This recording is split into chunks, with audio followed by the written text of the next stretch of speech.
함께 사도신경으로 우리의 신앙을 고백하겠습니다. 전능하사 천지를 만드신 하나님 아버지를 내가 믿사오며 그 외아들 우리 주 예수 그리스도를 믿사오니 이는 성령으로 잉태하사 동정녀 마리아에게 나시고 본디오 빌라도에게 고난을 받으사 십자가에 못 박혀 죽으시고 장사한 지 사흘 만에 죽은 자 가운데서 다시 살아나시며 하늘에 오르사 전능하신 하나님 우편에 앉아 계시다가 저리로서 산 자와 죽은 자를 심판하러 오시리라. 성령을 믿사오며 거룩한 공회와 성도가 서로 교통하는 것과 죄를 사하여 주시는 것과 몸이 다시 사는 것과 영원히 사는 것을 믿사옵나이다. 아멘. 네, 오늘 함께 고백할 찬양 찬송가 239장입니다. 찬송가 239장 가사 먼저 함께 받도록 하겠습니다. 저 배는 본향집 날마다 가까워 내 갈 길 멀지 않으니 전보다 가깝다. 더 가깝고 더 가깝다. 하루길 되는 내 본향 가까운 곳일세. 내 주의 집에는 거할 곳 많도다. 그 보좌 있는 곳으로 가까이 갑니다. 더 가깝고 더 가깝다. 하루길 되는 내 본향 가까운 곳일세. 내 생명 끝날에 십자가 벗고서 나 면류관을 쓸 때 가깝게 되었네. 더 가깝고 더 가깝다. 하루길 되는 내 본향 가까운 곳일세. 내 삶의 끝날을 분명히 모르니 내 주여 길 다가도록 늘 함께 하소서. 더 가깝고 더 가깝다. 하루길 되는 내 본향 가까운 곳일세. 아멘. 함께 찬양하시겠습니다.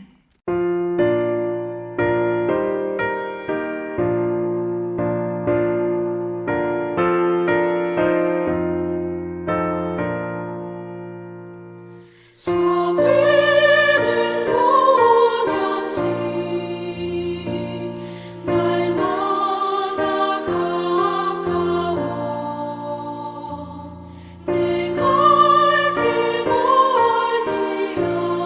않으니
함께 말씀 보시겠습니다. 오늘 우리에게 주시는 하나님 말씀, 요엘 말씀입니다.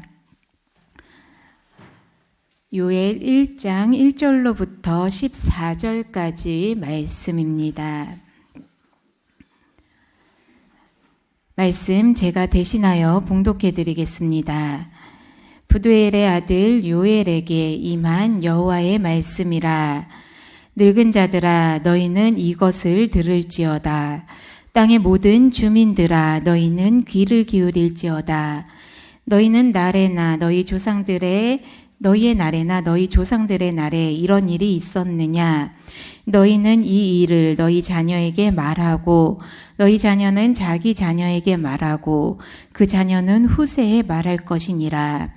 팥중이가 남긴 것을 메뚜기가 먹고 메뚜기가 남긴 것을 느치가 먹고 느치가 남긴 것을 황충이 먹었도다.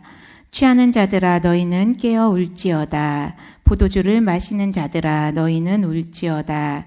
이는 단 포도주가 너희 입에서 끊어졌음이니 다른 한 민족이 내 땅에 올라왔음이로다. 그들은 강하고 수가 많으며 그 이빨은 사자의 이빨 같고 그 어금니는 암사자의 어금니 같도다. 그들이 내 포도나무를 멸하며 내 무화과 나무를 긁어 맑게 벗겨서 버리니 그 모든 가지가 하얗게 되었도다. 너희는 처녀가 어렸을 때에 약혼한 남자로 말미암아 굵은 배로 동이고 애국함 같이 할지어다.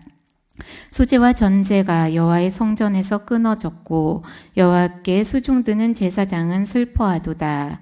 밭이 황무하고 토지가 마르니 곡식이 떨어지며 새 포도주가 말랐고 기름이 다하였도다. 농부들아 너희는 부끄러워할지어다. 포도원을 가꾸는 자들아 곡할지어다. 이는 밀과 보리 때문이라 밭의 수산이 다 없어졌음이로다. 포도나무가 시들었고 무화과 나무가 말랐으며 석류나무와 대추나무와 사과나무와 밭의 모든 나무가 다 시들었으니 이러므로 사람의 즐거움이 말랐도다. 제사장들아 너희는 굵은 배로 동이고 슬피 울지어다. 제단에 수종드는 자들아 너희는 울지어다. 내 하나님께 수중드는 자들아 너희는 와서 굵은 베옷을 입고 밤이 새도록 누울지어다. 이는 소재와 전제를 너희 하나님의 성전에 드리지 못함이로다. 너희는 금식일을 정하고 성회를 소집하여 장로들과 이 땅의 모든 주민들을 너희 하나님 여호와의 성전으로 모으고 여호와께 부르짖을지어다. 아멘. 할렐루야.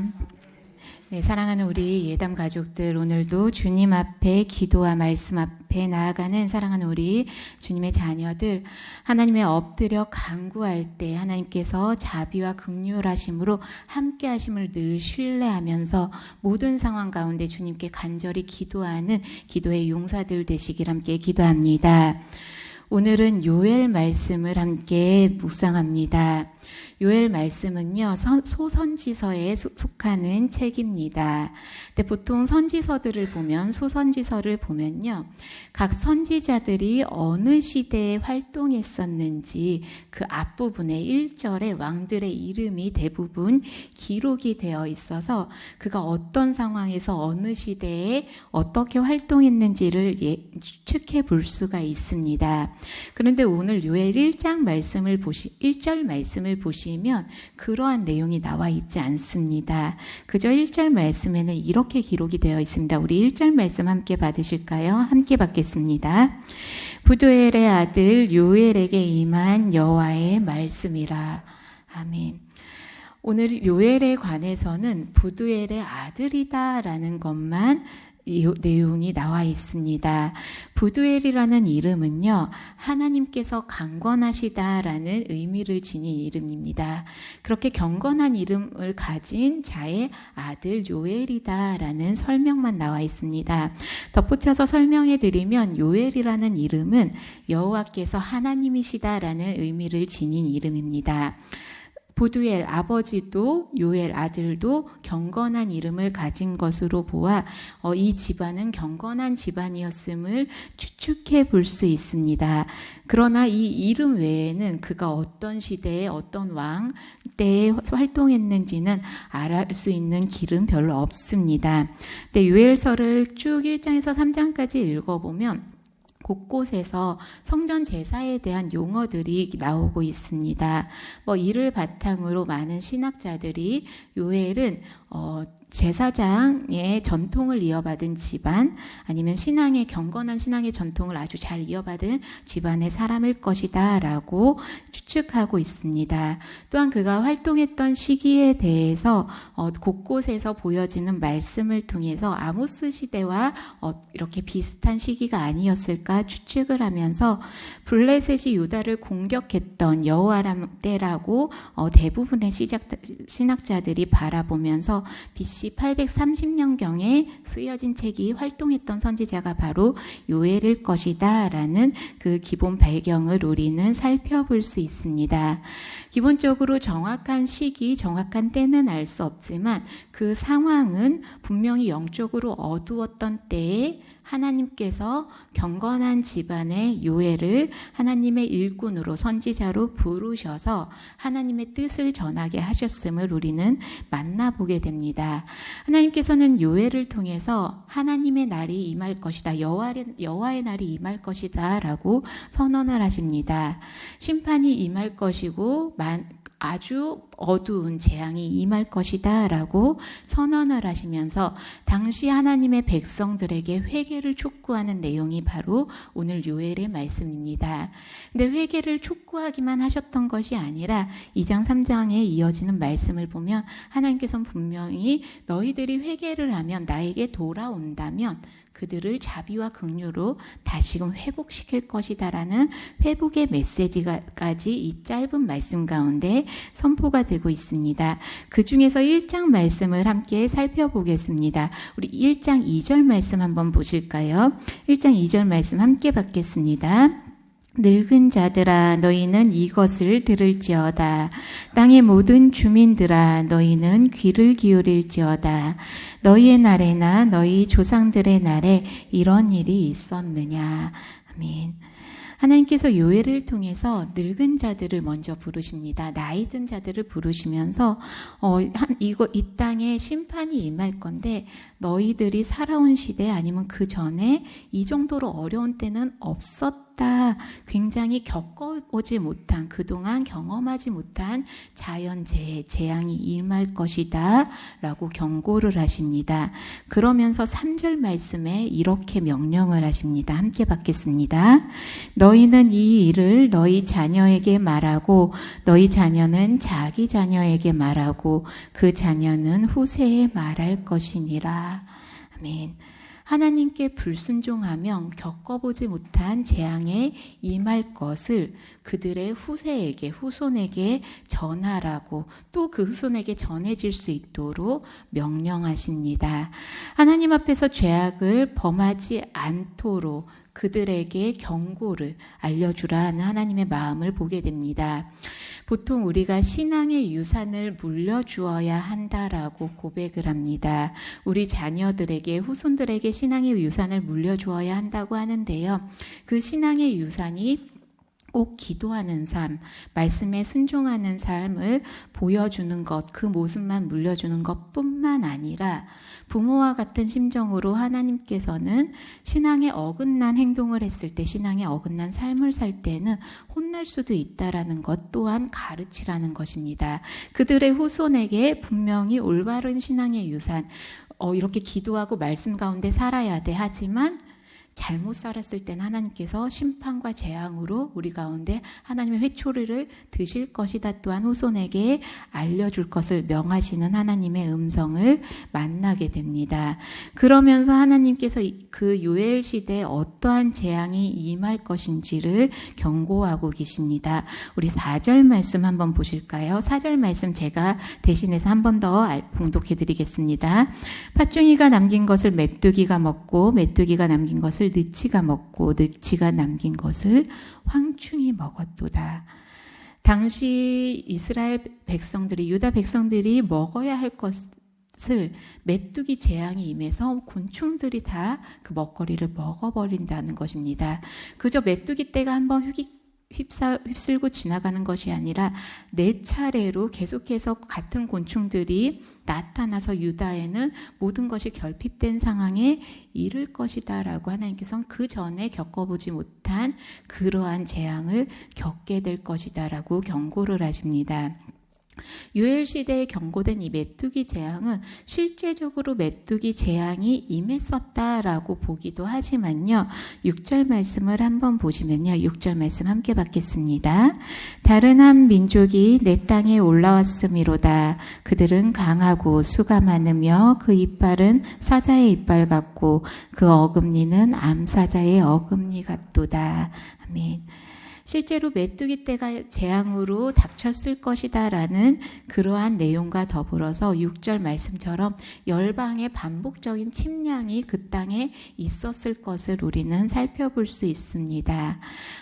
진짜로 자연재해가 일어났는지 열방이 쳐들어왔는지 우리는 두 상황을 다 추측해 볼 수 있지만 그 중요한 것은 하나님의 심판이 분명히 그 땅에 임할 것이라는 것입니다. 하나님의 징계를 면하지 못할 것이고 그 전에 경험하지 못한 어려움을 당할 것을 하나님께서는 경고하고 계십니다. 그러면서 하나님께서 그들의 백성, 하나님의 백성을 부르시는데요. 이렇게 호명을 합니다. 5절 말씀 함께 받겠습니다. 취하는 자들아 너희는 깨어 울지어다. 포도주를 마시는 자들아 너희는 울지어다. 이는 단 포도주가 너희 입에서 끊어졌음이니. 아멘. 하나님께서 그 백성들을 부르실 때 뭐라고 부르셨죠? 취하는 자들아, 포도주를 마시는 자들아, 술을 마시는 자들아 라고 부르십니다. 당시 백성들이 실제로 막 술을 즐기면서 이렇게 방탕한 생활을 했다기보다 그들의 삶의 쾌락에 빠져서 쾌락만 추구하며 살았던 유다 백성들을 책망하는 목소리임을 우리는 만나게 됩니다. 본인들의 삶의 쾌락에 빠져 있다 보니 하나님의 음성이 굉장히 둔감해져 있었던 상황을 안타까워하시면서 영적으로 민감해야 하는 하나님의 백성들이 하나님의 말씀과 하나님의 마음에 민감하게 반응하면서 순종하면서 살아가야 되는 하나님의 백성들이 술 취한 것처럼 무언가에 취해 있는 것처럼 영적으로 무뎌진 채 둔감한 채 살아가고 있음을 책망하는 그 하나님의 말씀, 그 책망의 목소리를 우리는 함께 보게 됩니다.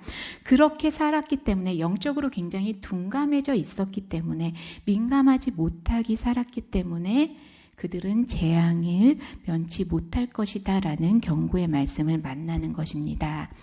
오늘날 우리의 모습을 한번 돌아보았으면 좋겠습니다.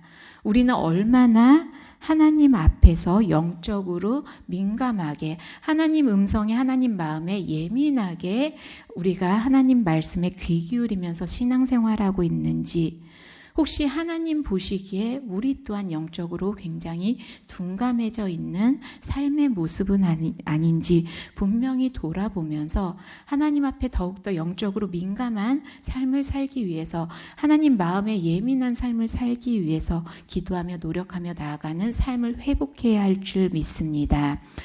당시 영적으로 어두워져서 재앙에 놓여있는 그 백성들에게 하나님께서 경고만 하셨던 것이 아니라 그들에게 이러한 결과까지 너희들 메뚜기 때가 임할 거야 라고 말씀하시면서 결국 그로 인해서 이러한 상황에 처할 것이다. 그 결과도 보여주십니다. 9절 말씀입니다. 함께 받겠습니다. 소재와 전제가 여호와의 성전에서 끊어졌고 여호와께 수종드는 제사장은 슬퍼하도다. 메뚜기 때가 임함으로 재앙이 임함으로 제사가 끊어졌다라는 것입니다. 하나님께 드릴 소재를 드려야 되는데 밀가루가 없고요. 전제를 드려야 되는데 포도주가 없다라고 합니다. 하나님께 예배를 드릴 수 없는 결과를 맞이하게 된다. 예배가 단절되고 하나님과 관계가 끊어질 것을 하나님께서는 그러한 결과를 만나게 됨을 말씀하십니다. 그렇게 하나님과의 단절이 되면요. 12절 후반절을 보면요. 이러한 표현이 나오거든요. 사람의 즐거움이 말랐도다라는 표현이 나옵니다. 예배가 우리의 삶에서 하나님의 자녀들의 삶에서 예배가 단절되면 결국엔 모든 삶의 즐거움이 마르고 시들어버림을 우리는 만나게 됩니다. 이 아침에 하루를 시작하는 이 아침에 심판과 경고의 메시지를 전하기는 굉장히 부담스럽고 죄송스러운 마음이 들기도 합니다. 그런데 하나님께서는 그렇게 심판의 메시지, 경고를 하시면서 그 가운데 혼낼 거야로 끝나는 것이 아니라 회복의 길을 알려주고 계십니다. 명령하시기를요. 우리가 아까 5절 말씀을 같이 읽었는데요. 이렇게 하면 너희들 회복할 수 있어가 곳곳에서 반복이 되고 있습니다. 한번 눈으로 살펴보시면요. 5절 말씀 가운데 너희는 깨어 울지어다. 너희는 울지어다. 라는 명령이 나옵니다. 이어서 8절 말씀 눈으로 보시면요. 8절 말씀 후반절에 애곡함 같이 할지어다. 애곡하라 라는 명령이 나옵니다. 11절 말씀 보실까요? 11절 말씀을 보시면 부끄러워할지어다. 곡할지어다. 라는 명령이 나오고요. 13절과 14절에서도 울지어다. 부르짖을지어다. 계속해서 하나님께서는 하나님의 백성들에게 곡하라, 슬퍼하라, 애곡하라, 부르짖어라.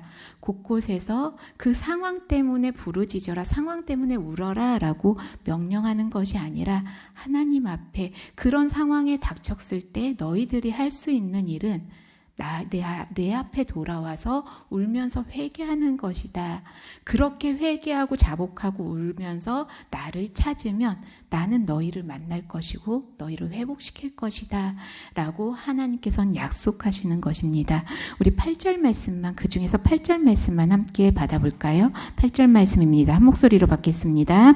너희는 처녀가 어렸을 때에 약속한 남자로 말미암아 굵은 배로 동이고 애곡함 같이 할지어다. 아멘. 당시 하나님의 백성들에게 이렇게 회개하라 명령하시면서 아주 어렸을 때 남편을 맞이한 여인이 그 남편을 잃은 과부가 된 심정으로 얼마나 마음이 아프겠습니까? 얼마나 정말 슬픈 마음이겠습니까? 그러한 과부처럼 그러한 마음으로 하나님 앞에 통곡하라 말씀하십니다. 그냥 그저 하나님 앞에 무릎 꿇고 기도하면서 회개하는 행위를 보이는 것이 아니라 마음 깊이 통곡하는 심정으로 주님 앞에 나아올 곳을 하나님께서는 당시 하나님의 백성들에게 요청하고 계십니다. 하나님의 징계 앞에 서 있는, 문제 앞에 서 있는, 어려운 상황 가운데 서 있는 하나님의 백성들이 선택할 수 있는 일은 무언가 스스로 극복해 볼 수 있도록 노력하는 것이 아니라 오직 한 가지뿐이었습니다. 하나님 앞에 나와서 회개하는 일, 그것만이 그들이 회복할 수 있고 다시금 삶을 살아갈 수 있는 길이다라고 하나님께서는 알려주고 계십니다. 그리고 이어서 2장 3장 말씀을 보면 그렇게 하나님 앞에 회개하면, 하나님 앞에 돌아오면 하나님께서 이스라엘 백성들에게, 유다 백성들에게 자비와 긍휼로 함께할 것이다 라고 약속하고 계십니다. 오늘 요엘 말씀을 묵상하고 전체적으로 읽고 한 번 더 말씀을 준비하면서요. 그동안 임하지 못했던, 그동안 경험하지 못했던 재앙이 임할 것이고 그 가운데 너희는 굉장히 아픔을 겪을 것이다 라는 그 경고의 메시지를 보면서 오늘날 우리가 겪고 있는 코로나 상황과 자꾸만 이렇게 연결지어서 자꾸 생각이 되긴 했습니다.